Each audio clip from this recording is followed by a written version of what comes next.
국세청이 유튜버 같은 고소득 1인 미디어 콘텐츠 창작자의 탈세를 집중 조사하겠다고 밝혔습니다.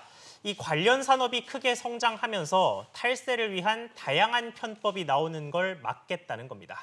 이런 가운데 정부가 오늘 문 대통령 주재로 국가재정 전략회의를 열어 재정과 관련한 대책을 논의하는데 올해 세수 감소가 우려되는 상황에서 증세 논의를 공론화할지에 관심이 모아집니다. 관련 소식들 정윤영 기자와 이야기 나눠보겠습니다. 정 기자, 이 고소득 유튜버들의 탈세 실태는 수차례 보도가 됐는데 이 수법이 계속 진화하나 봐요. 어제도 이 국세청이 사례를 공개했죠. 네, 10만 명이 넘는 구독자를 보유한 한 정치 시사 유튜브 채널 운영자의 사례를 예로 들었습니다. 이 유튜버는 유튜브 플랫폼 운영자인 구글로부터 광고 수익을 받을 때 이 딸 명의의 계좌를 이용했는데요. 국세청은 이 유튜버가 광고 수익을 숨겨서 이 소득세를 탈세했다고 판단하고 있습니다. 또 유튜브와 아프리카 TV 등에서 활동하는 한 BJ는 이 $10,000 이하의 소액 해외 송금액에 대해선 소득세 신고를 누락하고 이 사업과 상관없이 개인적으로 사용한 비용을 이 사업상 필요 경비로 속여서 소득을 탈루하기도 했습니다. 네, 아무래도 유튜브를 운영하는 게 해외 기업이다 보니까 국내 소득에 비해 해외 소득을 좀 추적하기가 쉽지 않아서 근본적으로 이런 문제가 생기는 것 같은데 그러면 세무당국의 조사 방식도 좀 바뀌어야 할 것 같은데요. 네, 일단 국세청은 이 고소득 크리에이터의 탈세를 집중적으로 들여다볼 계획입니다. 이 차명 계좌나 송금액 쪼개기를 통해서 해외 소득을 분산하고 은닉하는 이들을 중점 조사할 계획입니다. 특히 건당 $1,000, 이 연간 1인당 $10,000를 초과하는 외환거래 자료 데이터베이스를 정밀 분석하고 이 국가 간 금융정보 교환 자료 등의 과세 인프라를 최대한 활용할 계획입니다.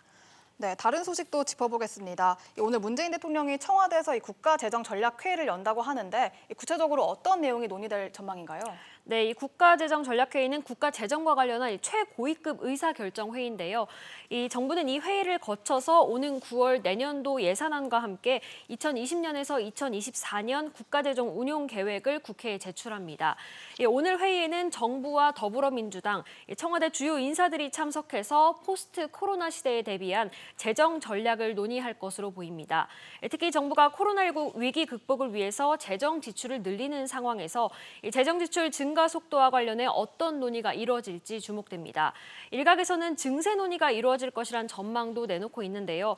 최근 국책 연구기관인 KDI는 이 재정 지출 확대 수요가 있는 만큼 중장기적으로 증세가 필요하고 당장은 어렵겠지만 논의를 시작해야 하는 단계라고 밝히기도 했습니다. 네, 조금 다른 소식 하나 짚어보죠. 이 코로나19로 경제적 타격을 받은 서울시 자영업자를 지원하는 생존 자금의 접수가 오늘부터 시작된다고요? 네, 서울시는 오늘 오전 9시부터 이 온라인으로 접수를 받습니다.